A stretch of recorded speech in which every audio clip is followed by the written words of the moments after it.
Gumising na nga kayo, tanghali na. Alis na nga kayo, Nay, para matahimik dito. Oo, Nay, umalis na kayo para matahimik na dito. Vanessa, wala pa rin ba kayong nagagawa? Ang ingay-ingay nyo, Nay. Ito na nga, magsasaing na. Baka gusto mong Opo, magwawalis na po. kapagwalis dito? Mamaya na, Nay. May ginagawa pa nga ako eh. Saan ka pupunta? Samantalang hindi pa kayo makapaglaba ng damit nyo. Sinong gagawa niyan? Ako na naman. Mercedes, Vanessa, gumising na nga kayo, tanghali na. Ano ba? Tanghali na. May pasok ngayon.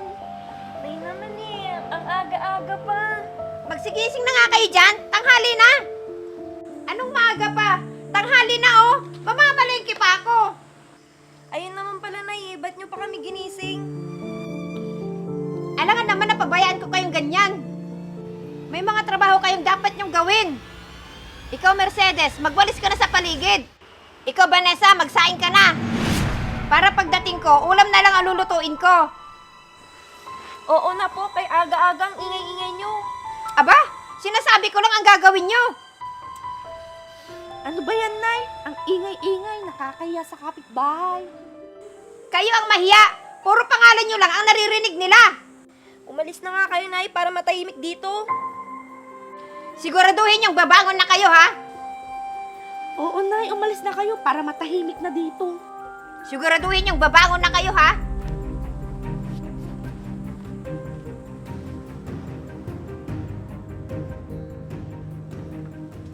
Mercedes! Vanessa! Wala pa rin ba kayong nagagawa? Ano ba yan si Nanay? Ang lakas-lakas ng bungangang, ingay-ingay. Bakit di nyo pa nagagawa yung sinasabi ko sa inyo? Eh, Nay, ang aga pa naman. Ano bang ikinagagalit nyo? Maaga pa ba sa oras na ito? Ha, Mercedes? Alas 11 na! At ikaw, Mercedes, di ba sinabi ko sa'yo na magwalis ka dito sa labas? Eh, anong ginagawa mo? Puro cellphone ka na lang. Nanay naman, hindi naman ako lagi nagsiya-cellphone. Kung maaga sana kayong nagising, edi sana marami kayong natrabaho. Saan ba kayo napupuyat, ha? Alam nyo dapat ang oras ng tulog nyo at gising nyo. Eh halos magdamag yata kayong gising dahil sa cellphone nyo. At ikaw naman, Vanessa, yan ang inuuna mo kaysa sa sinabi ko. May oras para dyan. Hindi yung pagmulat ng mata mo, yan na ang inaatupag mo. Ang ingay-ingay nyo, Nay. Ito na nga, magsasaing na. At ikaw naman bata ka, ano pang ginagawa mo dyan? Ang init na, magwawalis pa. Alangan, ano, ako pang magwawalis? Eh kung gusto nyo, bakit hindi? Aba, piloso pa tong batang to. Baka gusto mong... Opo, magwawalis na po. Ang hirap talaga pagsabihan ng mga batang to.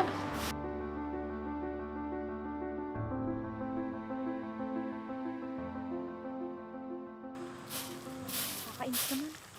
Inis na nga rin. Walis na.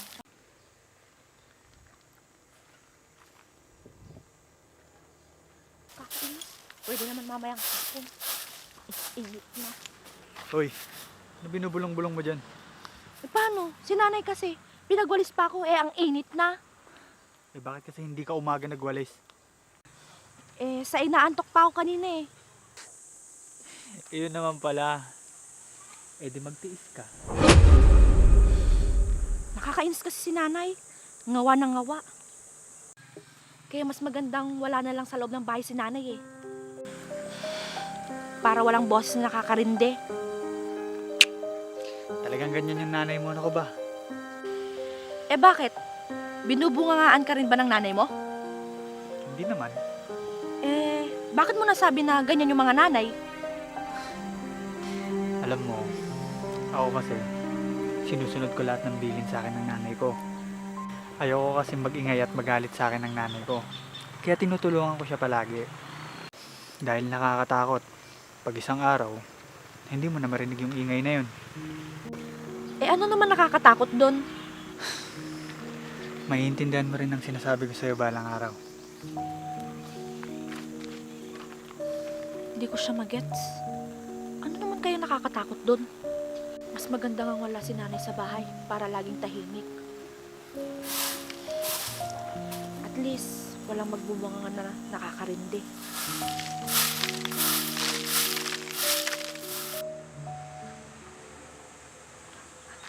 Nay.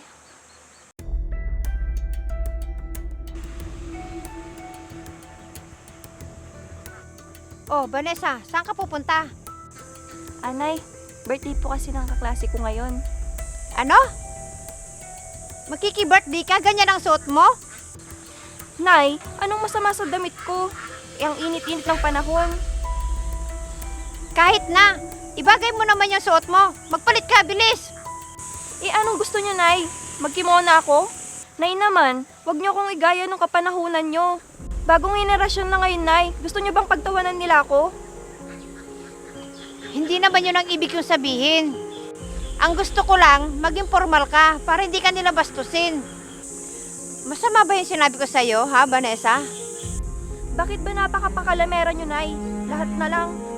Hindi kita pakikialaman kung tama ang nakikita ko. Bakit? Wala naman pong masama sa suot ko, ha? Basta, pag sinabi ko magpalit ka, magpapalit ka. Kung gusto mong matuloy ang pupuntahan mo, pinoprotektahan lang kita at baka bastusin ka nila dyan. Hihingi lang sana ako ng pamasahe sa inyo. Talak kayo ng talak. Diyan na nga kayo. Tuturuan mo na nga ng tama. Minamasama pa nila.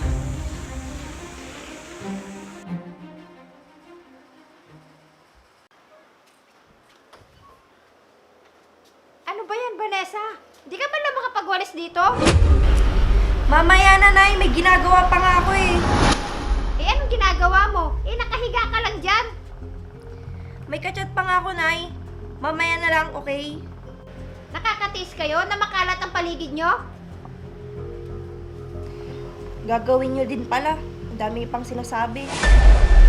Ayaw mo nakikitang makalat ang bahay. Inuuna kasi ang pag-cellphone na yan kaysa sa trabaho nyo. Makakahintay naman yung cellphone na yan. Nakakarindi kayo, Nay. Yung bunganga nyo, nakakasawa. Yung mga madudumi yung damit, ba't di pa kayo maglaba? Oh, ikaw, saan ka pupunta? Nakabihis ka na naman, samantalang di pa kayo makapaglaba ng damit nyo. Sinong gagawa niyan? Ako na naman. Hindi naman po namin sinabing labhan nyo, Nay. Pagbalik ko na lang. Bago naman sana kayo magbulakbol, tapusin nyo na muna yung trabaho nyo. Kung hindi kayo makapaghintay, edi labhan nyo. Ganyan naman kayo eh, kaya namimihasa kayo. Alam nyo, Nay, yung bunganga nyo nakakasawa, nakakarindi. Ewan ko, Nay. Araw-araw na lang kayong ganyan. Nakakahiya sa kapitbahay. Hindi ako magbubunga nga kung alam ko unahin nyo yung trabaho nyo. Para din naman sa inyo to, kaya ako nagbubunga nga. Paano kung wala na ako? Eh di wala kayong alam na trabaho. Walang tatanggap sa inyo kung ganyan kayo. Alam nyo, Nay, araw-araw na lang yung bunganga nyo nakakarindi. Putak ng putak. Mas gugustuhin pa namin wala kayo sa bahay para tahimik. Puro na lang kayo salita, paulit-ulit. Isa pa, Nay, gagawin din namin yung mga yan. Maghintay lang kayo. Kailan pa? Kung kailan nyo gusto? Ayaw nyo pinagsasabihan at tinuturuan? Bakit nga ba ako nagbubunga nga? Itanong nyo sa sarili nyo. Sige nga, di ba gusto nyo tahimik ang buhay nyo? Yun ba ang gusto nyo? Umayos kayo kung ayaw nyo binubungangaan ko kayo.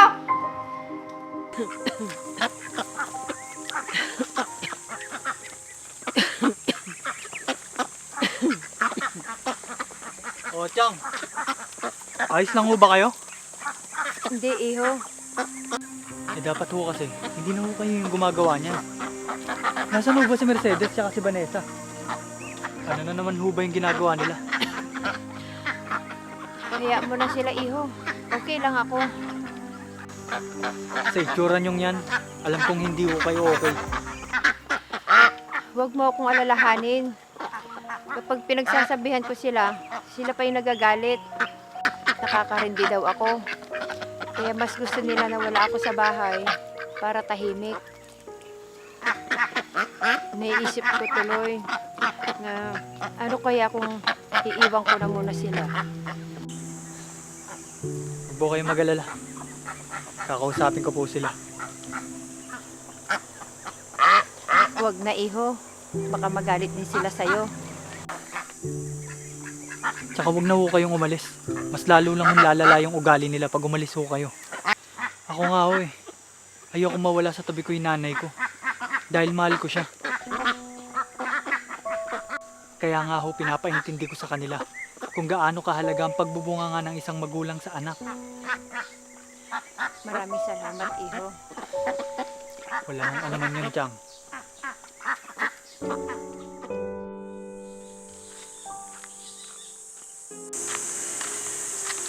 Dito lang pala tong mga to.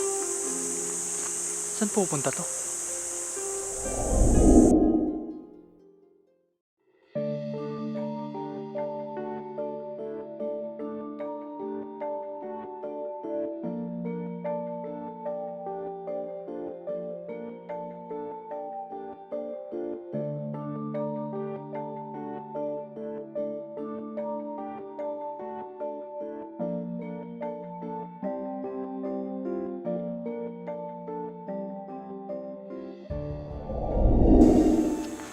Di man lang nila alam tulungan yung nanay nila. O pinsan, saan punta mo? Gusto mo bang sumama sa amin? Kayo, saan ang punta nyo ngayon? Araw ng tinda ngayon sa bayan. Mamamasyal kami. Oo nga. Madaming mabibili doon ngayon. Dapat tinulungan nyo muna yung nanay nyo sa mga gawaing bahay bago kayo gumala. Nakita ko kasi siya nagpapakain ng mga alaga nyo doon kanina. Di bali sana kung konti lang yung mga alaga nyo. Kawawa naman siya. Hay nako, hindi kami sa kanya nagpakita. Naaalis kami. Magbubunga na naman siya. Kaya nga, doon siya magaling. Nakakarindi. Dapat tinanong nyo rin yung sarili nyo kung bakit siya nagbubunga nga sa inyo. Ano bang pakialam mo? Hindi ako nangingialam. Nagkakwentuhan lang kami ni Chang. Bakit? Anong sinabi niya? Na binubungangaan niya kami palagi? At talagang nagsumbong pa siya sa'yo ah. Hindi siya nagsumbong. Napansin ko lang siya na malungkot. Nalungkot siya dahil sa sinabi niyong mas gusto niya daw na wala siya palagi sa bahay niyo. Para daw tahimik sa inyo. Totoo naman eh.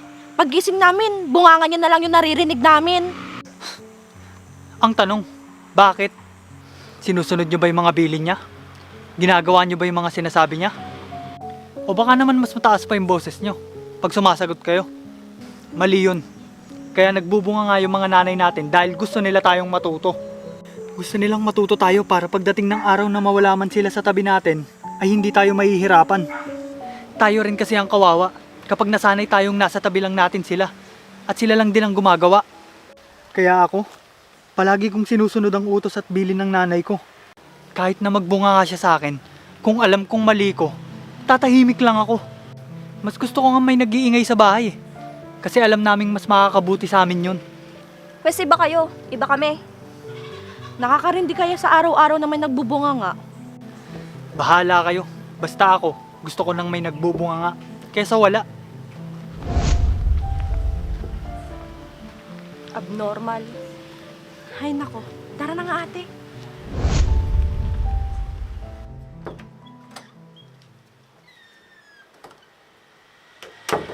Kayo na muna bahala sa mga sinampay ko, ha? Pupunta muna ako sa bukid. Baka umulan mamaya. Yung mga nilaban ko, ha? Tignan mo to.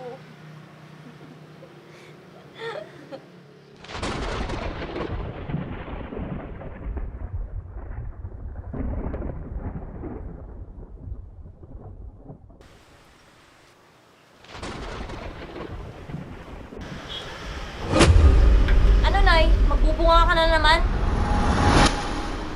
Ayaw ko sana magbunganga, pero pinipilit niyo ako. Ba't kasi hindi kayo makapaghintay? Nakunin namin yung mga damit. Ano? Yung ulan ang maghihintay sa inyo bago niyo kunin ang sinampay? Kung ginawa niyo na sana ang sinasabi ko, eh di walang ganito. Kaso, kahit bungangaan ko kayo, wala pa rin. Hindi naman kayo kumikilos kaagad. Bahala na nga kayo dyan. Ang ingay-ingay nyo, nakakarindi. Ang sakit nyo sa tenga, Nay.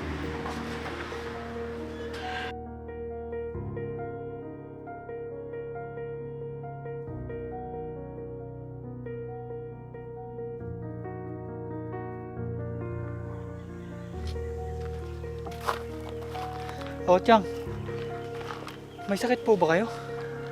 Nasaan po sila? Hindi ko alam kung saan sila pumunta. Hindi ko naman sila nadatnan kanina sa bahay. Tsaka umulan kahapon, Iho. Parating na kasi nung ulan nung pagkagaling ko ng bukid kahapon. Hindi naman kinuha ng mga pinsang mo yung sinampal ko. Hindi ko naman sila mautusan, kaya ako na yung gumawa. Ayoko na sana magbunganga na, kaso napipilitan ako dahil iba naman ang inuuna nila. Mas inuuna pa nila yung pagsiselfon kaysa yung trabaho nila. Eh di, sila na naman po yung galit sa inyo dahil binubungangaan nyo sila. Ano pa nga ba? Keso, nakakarindi daw ako at nakakasawa na. Hayaan nyo na po yan. Magpahinga na lang po kaya kayo. Tatapusin ko lang to, iho. Hindi talaga maganda yung pakiramdam ko. Sige po, Chang. Alis na po ako. Baka kailangan na po kasi ako ni nanay sa amin. Sige, iho, mag-iingat ka. Sige po. Mabuti pang kapatid ko, kahit puro lalaki ang anak. Masunurin sila, hindi kagaya ng mga anak ko. Oh, nandito lang pala kayo. O pinsan, saan ka galing? Sa bahay nyo. Kayo, saan punta nyo? Mamamasyal kami ni ate. Galing ako sa inyo. Nakita ko may sakit yung nanay nyo. Tapos, siya pa yung nagtutupi ng mga damit nyo. Ano ba naman na ginawa nyo muna yun? Bago kayo umalis. Nang dahil doon, naulan ng tuloy siya kahapon.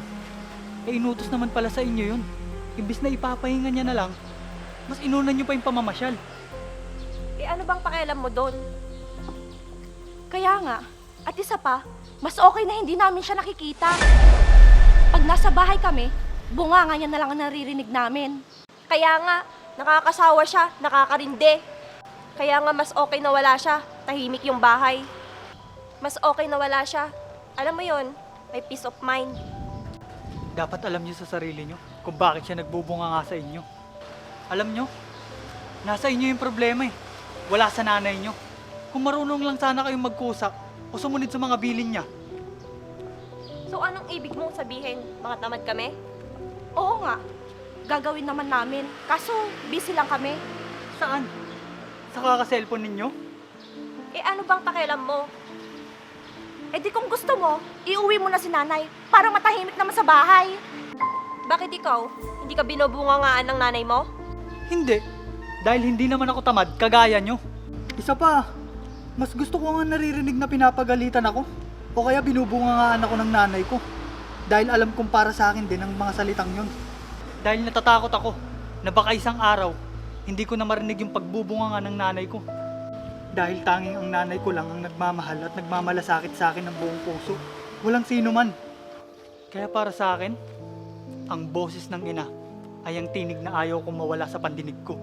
Hindi kagaya niyong dalawa.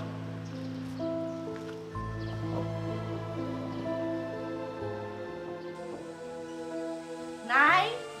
Nay! Himala oh, wala si nanay. Tahimik yung bahay. Eh di maganda, para walang maingay. Teka lang ah, baka nasa kwarto siya.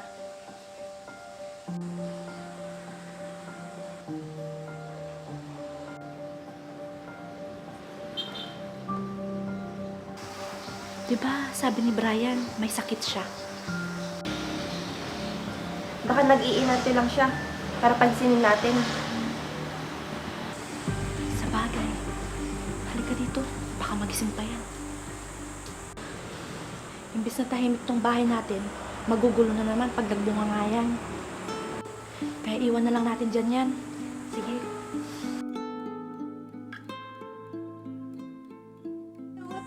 Ako pa kapogi. Uy, teka lang. Huwag ka masyadong maingay. Baka magising si nanay. Baka nabingi na yun sa kakabunganga niya. Pero teka lang. Tignan ko kaya siya sa kwarto.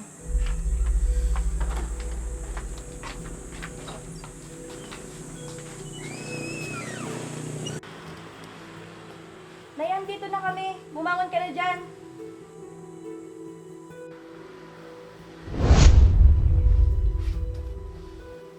Nay, gumising na kayo. Huwag na kayo mag-inarte. Mamaya, bubungangaan nyo na naman kami, pustahan.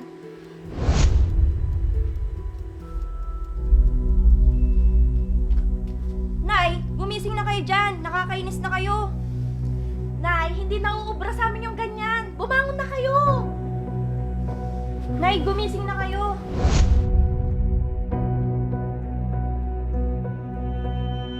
Nay!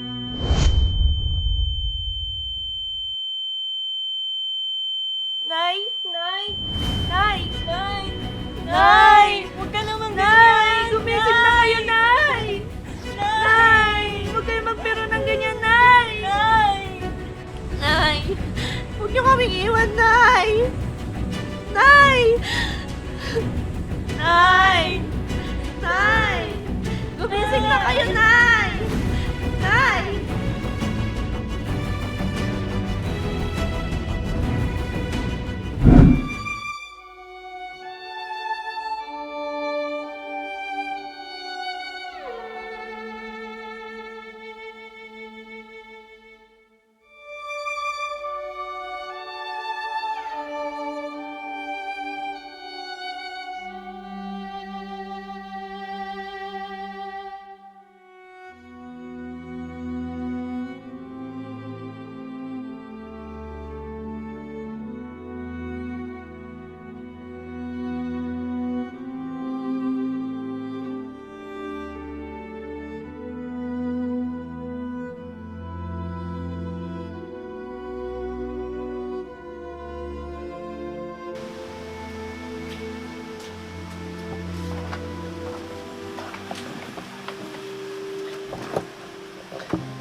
Ayos lang ba kayo?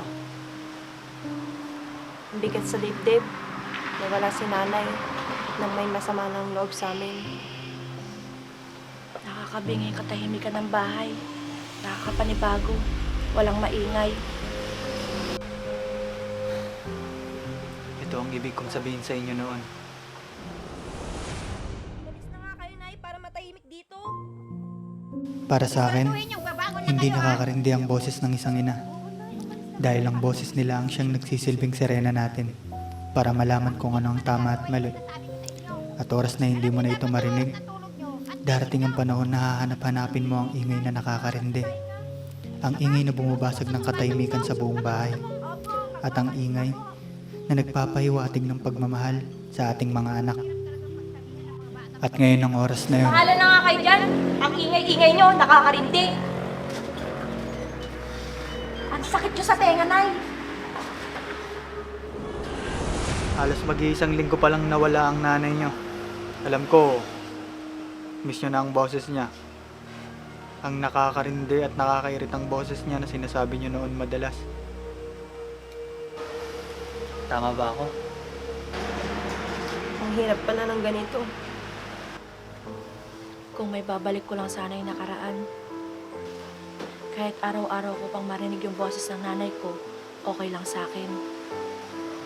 Dahil ngayon, nakakabingin na yung katahimikan ng bahay. Kung nasan ka man, Nay, miss na namin yung boses niyo. Patawarin mo sana kami, Nay, kung hindi kami naging mabuting anak sa inyo. Mahal kayo ng nanay ninyo. Kaya wala kayong dapat ihingi ng tawad. Kung hindi niya kayo mahal, dapat iniwan at lumayo na siya noon. Dahil mas iniisip niya kayo kaysa ang sama ng loob niya sa inyo. Ganon niya kayo kamahal. Sige na, mauna na ako. Baka hinihintay na ako ng nanay ko.